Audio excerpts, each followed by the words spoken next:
Why is one of the most biggest things we crave to do all day so difficult to prioritize? I haven't been getting enough sleep. Not because I don't want to, but because I haven't been prioritizing the hours of sleep that I need, waking up the next morning on the wrong foot, and then I hate myself afterwards. And by the end of this video, I'm going to show you something that has completely hacked my brain into not wanting to resist sleep procrastination for the past couple months, and I'm going to show you how you can do it. So there are three main themes that I've noticed when it comes to sleep procrastination that I've been struggling with lately, and I'm calling this the second half domino effect, no consequence syndrome, and revenge sleep procrastination. Number one is the second half domino effect, and I'm nicknaming it like this because I need to get everything done at least in the first half of the day, because if I keep procrastinating everything for the second half, I'm just gonna keep pushing it and keep pushing it until I still have stuff to do and it's bedtime, and now I'm cramming everything at the end of the day. All could have been avoided if I really just honed in at the first few hours of the day. Side note, I just want to say congratulations. Welcome to the corner of YouTube where we cultivate our productivity with Christ by our side.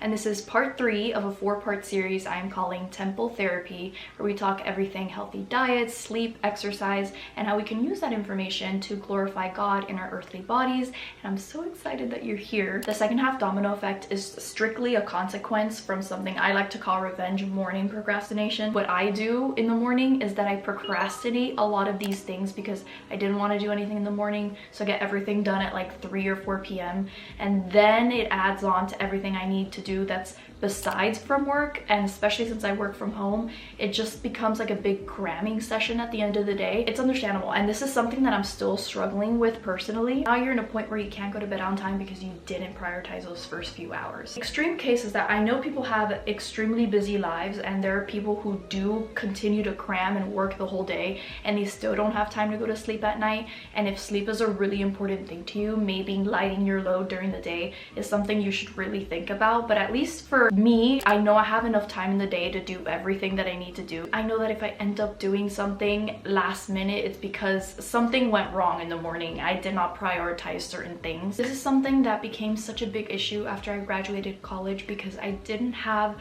a set structure for myself. I started working at home, and so I started sleeping a little bit longer and not waking up exactly the time that I wanted to have enough time in the day to do everything. I didn't have anyone to hold me accountable. Someone for me to like show up to class and be like, attendance check, like you're here. I needed a place to go to have someone look at me in the eye and be like, hey, like you're here. And if I could work at whatever time I wanted to, it didn't help me prioritize getting up on time and getting my morning done. I kind of want to highlight a current under theme of this video, which is pride. Pride because I want more time for myself in the morning. Pride because I know I should be sleeping, but I want to stay up on my phone and not go to sleep. Pride because I don't want to wake up on time in the morning because I want to sleep a little bit longer. I don't wake up at the time that I should. And what should we do about this pride? Like, where is it coming from? More verses, James 4:6, but he gives grace. Therefore, it says, God opposes the proud, but gives grace to the humble. Submit yourselves, therefore, to God.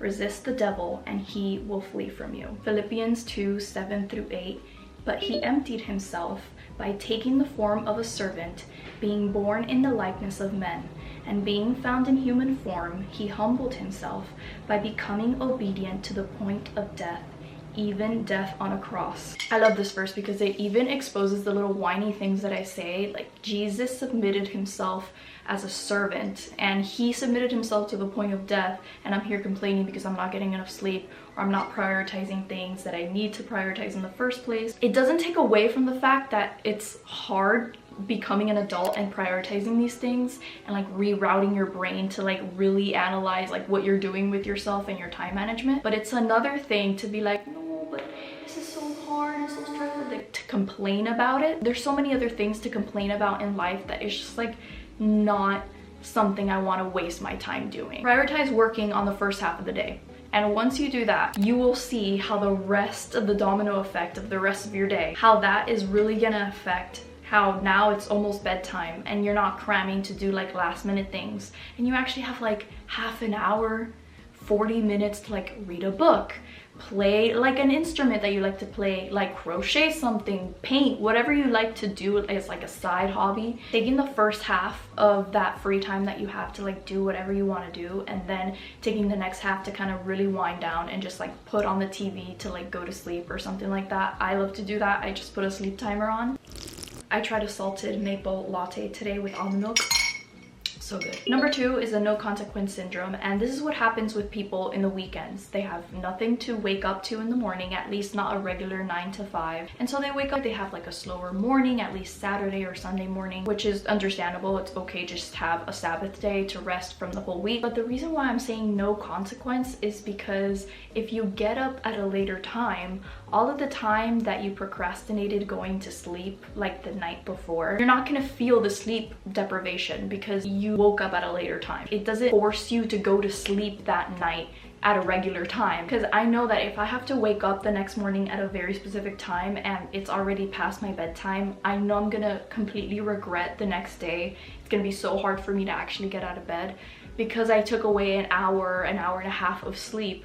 I'm gonna feel it the next day. But if you stay in and you wake up an hour-ish later, you don't really feel that grogginess as intense. At least I've noticed that that's what's been happening to me if I get up a little bit earlier. I keep going and keep repeating in the same cycle because there's no consequence. I don't feel the sleep deprivation. But I know that on Sundays, I go to sleep on time because I know that I'm gonna feel groggy the next day if I don't get enough sleep. The fact that I can lock in on Sundays and lock in on those days I have to get up early for whatever reason, and then if I don't have anything to get up early to, it just really speaks to my pride and to the laziness that I have relating to sleep. With me, I work from home. It's really hard for me to be like, okay, like let's get up, let's do our morning thing. And so I end up staying in bed and like waking up maybe like 20 or 40 minutes after I'm actually supposed to get up, and then is when I do my morning routine. Getting up is the hard thing, and I really want to emphasize in this video that that's my real problem that's been happening this past year, is that it's really hard for me to actually get up, because once I'm up, I'm on it. Like, let's do my morning routine. I've noticed that when I have church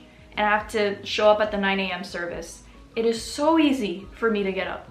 I will get up at 7 a.m. completely fine. That alarm sounds on Sunday at 7 a.m. and I get up and I do my morning routine and I'm okay with it. Just like I was when I had school and I had a 9 a.m. class. I had to get up and I had to get everything done because I know that people are gonna see me at church and like it starts at a specific time. I have to go, show up, be respectful. Knowing that I have to work and still do stuff, it just doesn't get me up, which is like the crazy psychology of all of this. I kind of wanted to document it because I wanted this moment in my life recorded, but I know that there are some of you out there that still do this. Even if you have to get to some place at a very specific time, you get up 10 minutes before you need to leave just to sleep that extra hour or that extra 40 minutes to actually give yourself a nice morning routine where you get everything done, you make sure your space is clean, whatever, and then you're rushing out the door. And hear me when I say this, a rushed morning is never a good thing. You need to have enough time to actually do your morning routine. Some people take longer than others, but I'm pretty sure that in 10 minutes you can get dressed, make your bed, clean your space, make sure you got everything ready to go, have some sort of breakfast, or at least like drink a glass of water, wash your face, and get out the door in 10 minutes without being rushed. It just simply won't happen. And if you're a person who likes to do your devos in the morning like me, it's not gonna be enough time to actually spend time with God, really reset your day in the morning, and have like a word, a wisdom in the morning to jump off of to start your day. And if you give yourself 10 minutes, 15 minutes even, it's not gonna be enough. And what frustrates me about this is that it's preventable. All I need to do is wake up a little bit earlier or really prioritize the day before, like, hey, I need to sleep at this time, because if I don't sleep at this time, I'm gonna be tired, I'm not gonna wanna wake up the next morning, and it's gonna be a mess. Proverbs 6:10 through 11, a little sleep, a little slumber, a little folding of the hands to rest, and poverty will come upon you like a robber, and want like an armed man. I've mentioned that verse in the previous video because I feel like it just really applies to a lot of the things that I'm struggling with now, or at least the bigger topics that I'm talking about in this series. The no consequences part is something that I really want to focus on because there's been many times where I will force myself to wake up even earlier than I originally intended to actually get myself tired and go to sleep on time. The same idea that you try to make a toddler do a lot of things so that the toddler may nap. That's the exact same reasoning that I'm doing. Like if I get up really early, I will force myself to be tired later on in that day, therefore trying to reset my circadian rhythm. In fact, I did a whole little mini series on shorts where I tried to reset my circadian rhythm, and then it all fell apart in the holidays, and then now I'm trying to like rework that again. You don't wake up at the time that you need to. Like wake up is actually out of bed. It's not eyes open. Like out of bed at the time that you need to. You will never force yourself to go to sleep at the time that you want and wake up at the time that you want, because there will literally be no consequences. You won't feel the sleep deprivation as intensely, and when you hate yourself because you're so tired and you procrastinated sleep the night before, it will force you to want to go to sleep on time that day. Which leads me to part 3, revenge sleep procrastination. So I want to explain to you what revenge sleep procrastination is. It's basically that fundamental, I didn't have enough time for myself today, so I'm gonna stay up a little bit longer than I need to. I don't care if I'm sleep deprived, I just had no time for myself today, so I'm gonna stay in bed on my phone or do whatever to prevent myself from going to sleep. Take this with a grain of salt because this is the Google overview AI situation. But Google says, revenge sleep procrastination is a phenomenon where people delay going to sleep to gain a sense of control and reclaim personal time that was lacking during a busy, stressful day, despite the negative consequences of sleep deprivation. They understand that they're gonna go into sleep deprivation doing this, but they don't care. And I go through this a lot, especially when I was extremely busy doing like 3 different million things in school. Theater major, so I had theater classes, I had an actual theater show that I needed to do as like a capstone project, and then I had a bunch of other labs in between, and I was going to campus at 9 a.m. and then I was leaving campus at 11 p.m. because I had so many things in between, and I felt like I had no time for myself during the day, and I needed to go to sleep on time because I wanted at least 7 hours of sleep. I wanted to be in bed latest 11:30 so that I can be asleep before midnight, because I wanted to have enough time to go to my 9 a.m. class and at least wake up by like 7 a.m. I was falling asleep by like 1:30 in the morning, 2 o'clock in the morning sometimes. I did not want to go to sleep. No, like this is the only free time I had today. I was so stressed today. I didn't want to do this. I know that sometimes it's really hard when you don't have time for yourself, when you just want to prioritize other things. You've been working all day, you don't want to go to sleep, but you didn't have time today. That's the end of the story. You have to go to sleep. You have to prioritize that, because at the end of the day, you're probably still gonna have your weekend, your time off. If you sacrifice these days, if you sacrifice the phase that God has you in, it's really gonna become fruitful at the end of the day. The fruits don't even have to be 2-3 years from now, but you can even feel it the next morning, how, okay, thank God that I went to sleep on time because I don't feel as tired today. And that within itself is a win, at least personally for me. And I would do a really sneaky thing where I would just read my book and be like, at least I'm not staring at a screen. Like, I know I'm supposed to be sleeping now, but I'm not on my phone. And it's like, that doesn't make the situation better. That just means you have to go to sleep. We will just say the craziest things to ourselves to try to like aid our sin and aid our pride. And I hate to say this because I know it makes it sound like so difficult, because every little thing that we do is pride. Every little thing is like a selfish thing. Sometimes I feel overwhelmed, like trying to be the least prideful I can. If you lean towards God and you just put everything at the foot of the cross and understanding I can't be perfect, I can't always be prideless, filled with humbleness, always do, like, you just gotta let the Holy Spirit do it himself and have that work within you,